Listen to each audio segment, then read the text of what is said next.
Di suatu hari dengan kenyataan yang sangat suram di Nandikoluru, sebuah desa yang dilanda kekeringan di Karnataka, yang sedang menderita musim kemarau panjang selama 1 dekade, yang mana penduduk desa yang kesulitan dalam menggunakan air kini sedang bentrok dengan MLA setempat.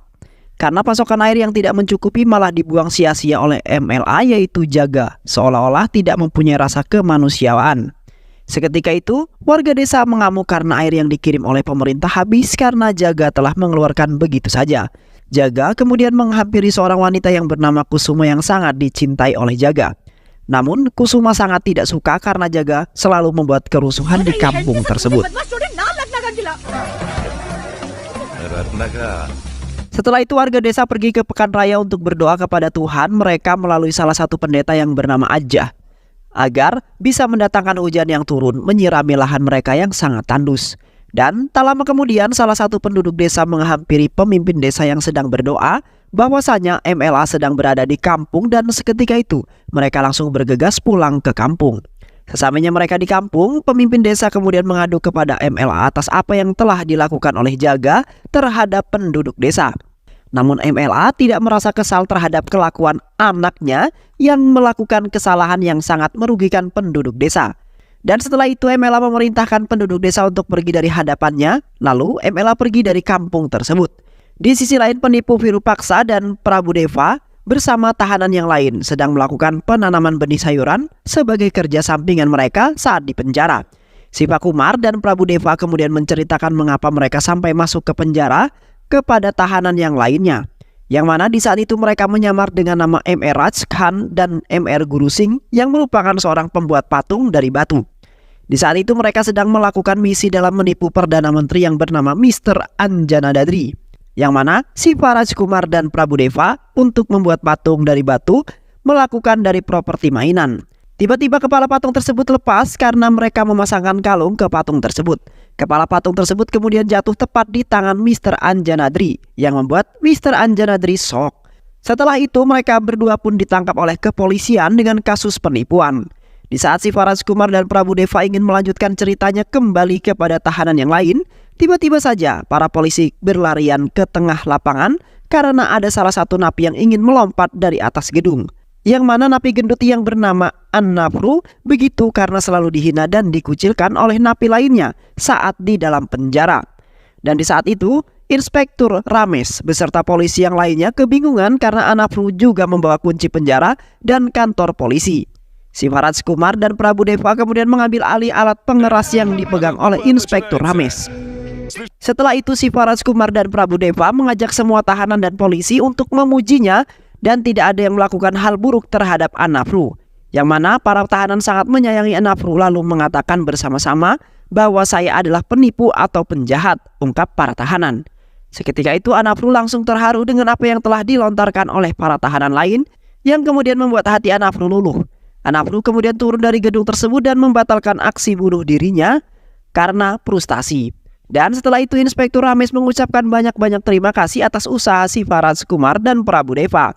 Keesokan harinya Siva Rajkumar dan Prabu Deva diundang untuk makan di rumah Inspektur Ramesh sebagai balasan yang mana mereka berdua di waktu itu telah membantu Inspektur Ramesh.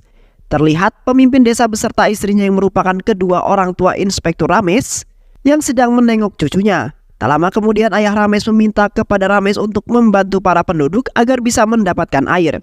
Karena akhir-akhir ini MLA telah mengusik kampung yang mengakibatkan para penduduk tidak mendapatkan air yang diberikan oleh pemerintah. Dan ayahnya juga menyerahkan seluruh hartanya agar para penduduk bisa mendapatkan air untuk kebutuhan mereka sehari-hari, termasuk kedua orang tua Ramesh. Ramesh kemudian menolak permintaan kedua orang tuanya karena Ramesh tidak bisa berbuat apa-apa, yang mana para polisi termasuk Ramesh telah tunduk patuh kepada MLA. Sontak ayahnya Ramesh murka karena Ramesh tidak mau membantu penderitaan yang telah dialami kedua orang tuanya dan para penduduk. Dan setelah itu kedua orang tua Ramesh pergi dengan penuh kesedihan karena anaknya sendiri tidak ingin membantu kedua orang tuanya. Di malam hari kedua orang tua Ramesh tiba di kampungnya, yang mana ayah Ramesh mengatakan kepada beberapa penduduk desa bahwa anaknya sendiri tidak ingin lagi membantu kedua orang tuanya dan penduduk desa. Karena selama ini Ramesh dan rekan-rekannya telah dibutakan oleh kekayaan. Keesokan harinya, si Faraj Kumar dan Prabu Deva menemui Inspektur Ramesh karena ingin membantunya, karena telah terjadi kekeringan di kampung kedua orang tuanya. Ramesh dan mereka berdua juga tidak ingin kedua orang tua Ramesh mati di kampung yang sangat gersang. Sontak, Inspektur Ramesh yang memberikan kebebasan bersyarat karena niat si Faraj Kumar dan Prabu Deva sangat mulia ingin membantu Ramesh. Inspektur Ramesh kemudian memerintahkan mereka berdua untuk memindahkan kedua orang tuanya ke kota. Karena penasaran dengan potensi imbalan dari tugas tersebut, mereka pun memulai perjalanan menuju kota Nandikoluru. Di perjalanan, mereka diberikan sedikit uang dan kendaraan untuk pergi ke desa tersebut. Terlihat di tengah perjalanan desa tersebut nampak sangat gersang karena sudah lama sekali desa mereka tidak diguyur oleh hujan. Dan di desa tersebut juga tidak ada hewan-hewan yang memakan dedaunan dan yang lainnya, melainkan hanya segelintir hewan yang suka memakan bangkai dan hidup di tempat yang tandus. Di sisi lain, truk pengangkut air datang. Namun lagi-lagi Jaga datang untuk mengganggu penduduk desa agar mereka tidak mendapatkan air lagi. Dan tiba-tiba saja, si Faraj Kumar dan Prabu Deva datang ke desa tersebut dengan penuh kehausan setelah melewati lahan yang tandus yang sangat panjang. Mereka berdua kemudian turun dari mobil lalu menghampiri truk air tersebut untuk meminum. Sontak Jaga marah lalu menghampiri mereka karena dengan seenaknya minum tanpa seizin Jaga. Terlihat mereka berdua mendorong Jaga sampai terpental jauh karena telah mengganggu mereka yang sedang asik minum. Dan di saat itu juga mereka berdua menemukan cinta pertamanya dengan seorang wanita desa tersebut yang bernama Kusuma dan Kempi. Jaga kemudian mengancam mereka berdua bahwasanya MLA sendirilah yang akan turun tangan untuk menghabisi mereka berdua, lalu pergi meninggalkan kampung tersebut.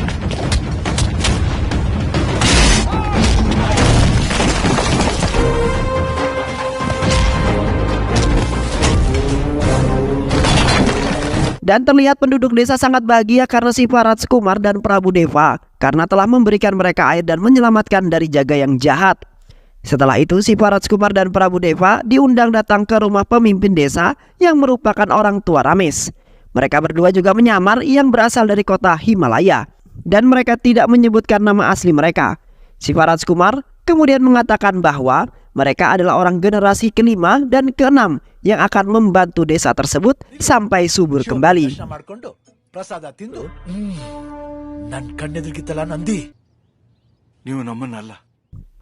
Setelah itu si Faraj Kumar dan Prabu Deva beserta pemimpin desa pergi ke Pekan Raya untuk berdoa kepada Tuhan mereka. Si Faraj Kumar dan Prabu Deva kemudian dihadapkan kepada pendeta Aja yang tunanetra dan tunarungu. Di saat itu pendeta Aja seperti melihat dua sosok yang terdapat di diri mereka berdua yang memang betul akan membantu sebuah desa yang kekeringan. Namun tiba-tiba saja pendeta Aja menjewer mereka. Pemimpin desa kemudian meminta kepada mereka berdua untuk tinggal selama 2 bulan di desa tersebut. Yang mana niat mereka di awal bertemu ingin membantu kehidupan desa tersebut semula. Di malam harinya mereka berdua pergi ke suatu tempat dan minum minuman. Yang mana mereka berdua pergi bersama Kusuma dan Kempi untuk bersenang-senang bersama-sama. Namun tiba-tiba saja 2 orang wanita menampar Kempi yang merupakan pemilik tempat tersebut yang ikut bekerja. Prabu kemudian menghampiri Kempi yang sedang bersedih. Kempi kemudian bercerita kepada Prabu bahwa dirinya dari dulu memang sudah bekerja seperti itu. Karena keluarganya sangat miskin dan tidak mampu membeli bahan pangan, dan kini Kempilah yang harus menjadi tulang punggung keluarga. Seketika Prabu kasihan terhadap Kempi, lalu membantunya untuk melayani pesanan orang-orang. Keesokan harinya di saat si Faraj Kumar dan Prabu Deva beserta penduduk desa ingin mandi, tiba-tiba saja orang yang sering datang ke desa tersebut dengan membawa truk air mengatakan bahwa truk air mereka telah ditahan oleh Jaga. Sontak penduduk desa mengamuk kepada si Faraj Kumar dan Prabu Deva karena gara-gara mereka penduduk desa tidak mendapatkan air. Si Faraj Kumar dan Prabu Deva kemudian memohon kepada pemimpin desa untuk memberi izin untuk pergi ke rumah MLA dan meminta agar tidak menahan truk air mereka. Dan setelah itu mereka berdua mendapatkan izin lalu pergi ke rumah MLA. Setibanya mereka berdua di sana, terlihat Jaga mengadu kepada MLA bahwa mereka berdualah yang telah mengganggu Jaga saat di kampung itu. Namun MLA tidak sedikit pun merespon apapun dari beberapa aduan yang dilontarkan oleh Jaga. MLA kemudian mempersilahkan mereka berdua untuk masuk lalu mengatakan apa yang dikeluhkan sampai mereka berdua harus jauh-jauh datang ke tempat dirinya. Si Faraj Kumar dan Prabu Deva kemudian mengatakan bahwa Jaga di waktu itu telah mengusik warga desa dan kini Jaga telah menahan truk air mereka yang menyebabkan sampai sekarang penduduk desa belum menerima air sama sekali. MLA kemudian memerintahkan Jaga untuk mengantarkan beberapa truk ke desa mereka. Namun, Jaga menantang mereka berdua untuk adu ketangkasan dalam menembak sesuatu hari nanti. Setelah itu si Paratskumar dan Prabu Depa pulang ke kampung tersebut dengan membawa 3 truk air sekaligus. Terlihat penduduk desa sangat senang sekali dengan apa yang telah dibawa oleh 2 pria hebat yang telah menyelamatkan mereka semua. Beberapa hari kemudian Kusuma dan Kempi pergi ke rumah pemimpin desa untuk mengadu. Yang mana Jaga telah menelpon ibunya Kusuma bahwa Jaga akan melamar Kusuma secepatnya dan akan menjadikan Kusuma sebagai istrinya. Si Paratskumar kemudian memerintahkan Kempi untuk membawa pulang Kusuma untuk berdandan yang cantik layaknya seorang bidadari. Karena si Parats yang akan datang ke rumahnya untuk melamar Kusuma secepat mungkin. Setelah itu mereka datang ke rumah Kusuma untuk melamarnya bersama penduduk desa yang lainnya. Ibu Kusuma kemudian menolak lamaran si Parats karena Kusuma akan dilamar oleh Jaga. Pemimpin desa kemudian memaksa karena si Parats juga telah membantu agar bisa mendapatkan air. Dan setelah itu dengan terpaksa Ibu Kusuma mematuhi perintah mereka. Mereka semua kemudian pergi ke Pekan Raya untuk mengadakan lamaran di depan Tuhan mereka. Terlihat di awal acara nampak baik-baik saja dan Ibu Kusuma juga sangat merestuinya. Tak lama kemudian Jaga kemudian datang karena wanita yang ingin dinikahi kini dilamar oleh seorang pria yang lemah. Seketika Ibu Kusuma langsung membatalkan dan tidak merestui pernikahan mereka berdua. Karena ibunya lebih memilih Jaga karena mempunyai uang yang banyak yang nantinya akan mencukupi kehidupan Kusuma. Sebaliknya jika Kusuma menikah dengan si Parats yang merupakan pria yang tidak jelas asal dan tempat tinggal serta tidak mempunyai uang yang banyak. Dan setelah itu hati si Parats agak sedikit hancur dengan perkataan Ibu Kusuma. Namun dia masih ingin berjuang untuk mendapatkan Kusuma. Di malam harinya si Parats dan Prabu kebingungan untuk mencari uang ataupun emas untuk menikahi Kusuma dan juga Kempi. Si Parats kemudian mempunyai pemikiran bahwasanya mereka harus bekerja di kota agar bisa mengumpulkan harta untuk menikahi wanita yang mereka cintai. Tak lama kemudian Kusuma dan Kempi datang untuk memberikan susu dan makan malam untuk si Parats dan Prabu. Namun si Parats dan Prabu kemudian mengatakan bahwa mereka berdua akan pergi merantau untuk beberapa bulan. Setelah itu Kusuma dan Kempi naik ke atas ranjang untuk mencium aroma si Parats dan Prabu yang menempel di bantal. Keesokan harinya, mereka berdua pun sampai di kota dan bertemu dengan pamannya yang bekerja sebagai pedagang kaki lima. Terlihat Raskal beserta temannya yang sedang menari ala-ala di tengah hujan, namun mereka hanya bermodal dengan salon, menari di bawah drum yang air keluar karena kepenuhan. Agar sedikit estetik, sontak si Parats dan Prabu marah dengan perbuatan mereka semua. Karena di sisi lain semua desa sedang dilanda kekeringan dan membutuhkan air. Dan kini orang-orang di kota malah membuang-buang air secara sia-sia untuk kesenangan mereka sendiri. Raskal kemudian menghajar mereka berdua hingga jatuh terkapar. Raskal juga menantang si Parats dan Prabu agar melewati Raskal dan teman-temannya jika ingin mematikan listrik sanyu tersebut. Sontak si Parats dan Prabu bangkit untuk menerima tantangan yang diberikan oleh Raskal. Terlihat si Parats dan Prabu menghabisi teman-teman Raskal demi bisa mematikan sanyu tersebut. Agar air tersebut tidak keluar dengan cuma-cuma, dan akhirnya mereka berdua berhasil mengalahkan Raskal beserta teman-teman dan mencegah air tersebut mengalir dengan mubazirnya. Di malam harinya si Parats dan Prabu kembali ke desa tersebut kembali karena telah kekurangan ide. Agar bagaimana bisa mendapatkan emas, mereka berdua kemudian pergi ke salah satu rumah penduduk untuk meminjam cangkul dan alat pertanian untuk menggali sesuatu di lahan pertanian. Di saat itu seorang wanita yang mengikuti mereka berdua sampai ke lahan pertanian karena kepo. Sesamanya mereka berdua di lahan pertanian, Prabu kemudian menggali lahan pertanian tersebut. Sementara itu si Parats melemparkan koin emas ke arah tempat yang digali oleh Prabu. Sontak Prabu teriak kegirangan karena kerja keras dan doanya tidak sia-sia. Wanita tersebut kemudian keluar dari persembunyiannya karena kepo dengan sesuatu yang ditemukan oleh mereka berdua. Di samping itu mereka berdua memanfaatkan wanita tersebut untuk membantu mereka untuk menggali lahan tersebut. Dan tak lama kemudian si Parats lagi-lagi melemparkan koin emas ke arah lahan yang digali oleh wanita tersebut. Sontak wanita itu teriak kegirangan karena telah menemukan apa yang sepatutnya tidak ditemukan di lahan yang tandus tersebut. Namun tiba-tiba saja suami wanita tersebut datang karena mendengar suara teriakan istrinya yang sangat kegirangan. Setelah itu suami akan melaporkan mereka berdua ke pemimpin desa karena si pria tersebut beranggapan mereka berdua telah menggasak istrinya di tengah-tengah lahan. Keesokan harinya suami wanita tersebut melaporkan apa yang telah dilihat oleh pria tersebut semalam. Terlihat penduduk desa, pemimpin desa Kusuma dan Kempi kaget karena mereka berdua telah melecehkan wanita tersebut semalam. Namun wanita itu gagal menjelaskan kepada semua orang karena suaminya terus-menerus menghajar dan memukulinya. Wanita tersebut akhirnya mendapatkan peluang untuk menceritakan apa yang telah mereka lakukan semalam, yang mana mereka bertiga itu tidak melakukan perilaku seks di tengah lahan pertanian yang tandus semalam, melainkan mereka sedang menggali sebuah lahan yang tandus dan mereka juga menemukan sebuah koin emas di dalam tanah tersebut. Sontak penduduk desa kaget karena apa yang telah mereka temukan itu sangat mustahil dan tidak akan pernah terjadi, dan setelah itu penduduk desa berbondong-bondong pergi ke lahan tersebut untuk mencari apa yang telah mereka temukan. Yang ternyata di waktu itu si Faras dan Prabu telah membuat koin-koin emas palsu yang telah disebar dan dikubur di lahan tersebut. Tak lama kemudian Jaga beserta anak buahnya datang ke lahan pertanian tersebut karena melihat penduduk desa ramai di sana. Di saat itu beberapa penduduk menemukan koin mereka satu persatu dengan sangat gembira. Namun Jaga melihat koin tersebut lalu mengatakan kepada penduduk desa untuk memastikan bahwa koin tersebut asli atau palsu. Dan tiba-tiba saja sebuah mobil pengecekan berlian dan emas datang yang merupakan paman si Faras dan Prabu yang memakai pakaian seperti pengecek emas sungguhan. Karena itu juga termasuk bagian dari rencana mereka berdua. Setelah itu mereka memberikan koin-koin emas tersebut kepada pria tersebut untuk mengecek kemurniannya. Pria tersebut kemudian mengatakan bahwa koin-koin yang mereka temukan adalah koin emas asli, sangat mahal jika dijual. Sontak Jaga pun kepo dengan penemuan koin emas yang mereka temukan di lahan. Dan Jaga pun memutuskan untuk ikut menggali agar bisa mendapatkan koin emas tersebut. Setelah itu para penduduk desa menelpon sanak keluarganya untuk ikut membantu di dalam menggali koin emas tersebut. Tak lama kemudian dengan cepat sanak keluarga penduduk desa berbondong-bondong datang setelah mendapat kabar tersebut untuk ikut membantu agar mereka bisa mendapatkan kekayaan yang banyak dan cepat kaya karena rumah serta perabotan mereka sudah rusak dan usang. Dan di saat itu si Faras dan Prabu sangat bingung karena para penduduk desa memanggil sanak saudaranya karena itu semua bukan rencana mereka berdua selanjutnya. Di samping itu uang pria emas tersebut habis karena terlalu ramai orang-orang yang datang untuk menukarkan koin mereka. Pria tersebut kemudian memberikan harga yang kecil kepada salah satu warga karena uang pria tersebut sudah hampir habis. Sontak penduduk desa yang lain marah karena pria tersebut tidak berlaku adil terhadap penduduk desa yang lainnya.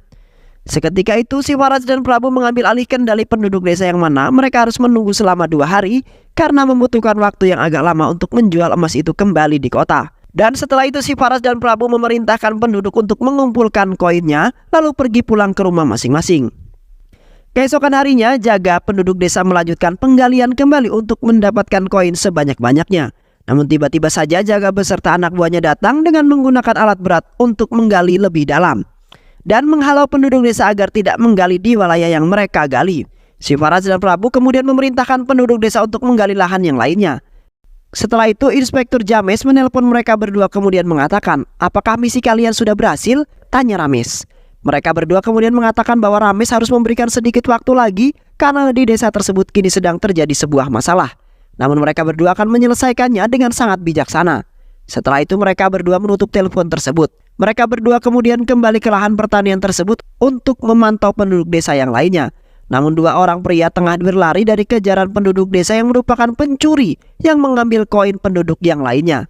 Si Faras dan Prabu kemudian menangkap 2 orang pencuri tersebut lalu memerintahkan untuk mengembalikan koin yang mereka curi. Sementara itu beberapa orang mengadu kepada si Faras dan Prabu bahwa mereka tidak yakin kalau setelah menemukan koin tersebut mereka akan kaya dan makmur. Karena di samping itu desa mereka sedang dilanda kekeringan yang amat panjang, sehingga mereka ingin pindah ke kota untuk menemukan kehidupan yang baru. Setelah itu mereka berdua diajak oleh penduduk desa untuk pergi ke pekan raya. Di saat itu mereka berdua berdoa kepada Tuhan mereka yang mana mereka meminta maaf karena telah menipu penduduk desa dengan koin emas mereka. Sementara itu mereka ingin kemakmuran dan kedamaian turun di desa mereka agar bisa bercocok tanam kembali. Dan mereka berdua juga meminta agar secepatnya bisa menurunkan hujan di desa sembari menjaga api yang digunakan untuk sesembahan. Keesokan harinya di saat si Faras dan Prabu hendak pulang ke desa tersebut, tiba-tiba saja Jaga beserta anak buahnya menghampiri mereka dengan mengendarai mobil yang mana Jaga telah mengetahui bahwa koin yang mereka temukan di lahan tandus itu ternyata koin yang palsu yang dicat dengan warna emas. Jaga kemudian memberikan senjatanya untuk mengetahui setangguh apa si Faras dan Prabu jika ingin menikahi Kusuma dan juga Kempi. Setelah itu mereka berdua melakukan baku hantam dan saling adu tembak di bangunan tua, yang mana si Faras dan Prabu melawan begitu banyak anak buah Jaga sampai-sampai hendak kewalahan. Dan terlihat Siva dan Prabu kompak dalam membantai Jaga yang sok-sokan ingin menantang mereka berdua. Namun di saat mereka berdua ingin menyelamatkan Jaga yang tertimpa runtuhan-runtuhan kayu, tiba-tiba saja anak buah Jaga memukul kepala mereka berdua dari belakang sampai mereka pingsan di tempat. Setelah itu Jaga pergi menghampiri pemimpin desa untuk mengatakan bahwa koin yang mereka dapatkan itu namun hanyalah koin biasa, melainkan bukanlah koin emas. Dan kini si Faras dan Prabu telah menipu mereka semua agar mereka semakin diagungi dan dihormati oleh penduduk desa setempat, termasuk Kusuma dan juga Kempi. Tak lama kemudian mereka berdua pun menghampiri penduduk desa yang sudah berkumpul. Penduduk desa kemudian berbondong-bondong menghampiri mereka berdua sembari membawa koin palsu tersebut. Dan setelah itu pemimpin desa bertanya kepada mereka berdua, "Apa yang ingin kau inginkan sampai-sampai kalian menipu kami semua?" ungkap pemimpin desa. Si Faras dan Prabu kemudian menjelaskan kedatangan mereka berdua ke desa yang mana mereka berdua diperintahkan oleh anak pemimpin desa, yaitu Inspektur Rames, karena ingin memindahkan orang tuanya ke kota. Karena Rames tidak bisa membantu penduduk desa karena kepolisian telah di bawah tangan kekuasaan MLA. Namun mereka berdua agak susah untuk menjelaskan itu semua kepada pemimpin desa. Dan di samping itu juga mereka berdua telah mencintai Kusuma dan juga Kempi. Mereka berdua kemudian memerintahkan seluruh penduduk desa untuk menghajar mereka dengan sesuka hati, karena mereka berdua benar-benar bersalah dan tidak mengatakan yang sebenarnya dari awal. Dan terlihat mereka berdua dihajar oleh penduduk desa lalu diikat di tiang beton. Namun mereka berdua masih bisa menebarkan senyuman ke seluruh penduduk desa setempat. Setelah itu si Faras dan Prabu saling memberikan semangat dengan penuh keyakinan bahwa kerja keras yang mereka lakukan tidak akan pernah menyesatkan, melainkan akan membuahkan hasil yang melimpah. Dan setelah mereka berdua berdoa kepada Tuhan agar menurunkan hujan, tak lama kemudian hujan yang sangat deras disertai badai pun turun mengguyur desa tersebut. Terlihat si Faras dan Prabu masih diikat di tiang beton tersebut dan tidak ada yang melepaskan mereka. Tidak ada yang melepaskan mereka karena takut diterjang badai yang begitu dahsyat. Dan di sisi lain si Faras dan Prabu sangat senang atas doa yang telah dikabulkan oleh Tuhan mereka. Keesokan harinya Kusuma dan Kempi menghampiri pendeta Aja untuk meyakini kepada penduduk desa bahwa mereka berdua lah yang telah menyelamatkan desa tersebut. Dan di saat itu juga penglihatan pendeta Aja juga semakin pulih karena sebab air yang telah membasahi kedua mata pendeta tersebut. Pendeta Aja kemudian mengajak penduduk desa untuk menghampiri si Faras dan Prabu. Pendeta Aja kemudian mengatakan bahwa berkat doa yang telah dipanjatkan oleh mereka berdua yang sangat kuat, yang menyebabkan hujan yang telah mengguyur desa tersebut. Dan terjadilah sesuatu yang tidak pernah terjadi, yang mana sebuah danau terbentuk akibat hujan lebat yang mengguyur desa tersebut semalam. Pendeta juga memerintahkan untuk melepaskan mereka berdua dari ikatan rantai tersebut. Dan tak lama kemudian Inspektur Rames datang untuk melihat fenomena yang telah terjadi di kampungnya. Inspektur kemudian meminta kepada ayahnya karena tidak bisa membantunya, melainkan mereka berdua lah yang telah membantu penduduk desa itu. Setelah itu Rames membebaskan mereka berdua dan ikatan rantai. Akhirnya kehidupan penduduk desa tersebut bisa makmur kembali dan si Faras dan Prabu pun kemudian menikah dengan wanita yang mereka cintai. Dan film pun selesai. Baik sahabat, itulah alur cerita film yang berjudul Karata Damaka. Mudah-mudahan teman semua terhibur atas alur cerita film ini. Sehat selalu. Wassalamualaikum warahmatullahi wabarakatuh.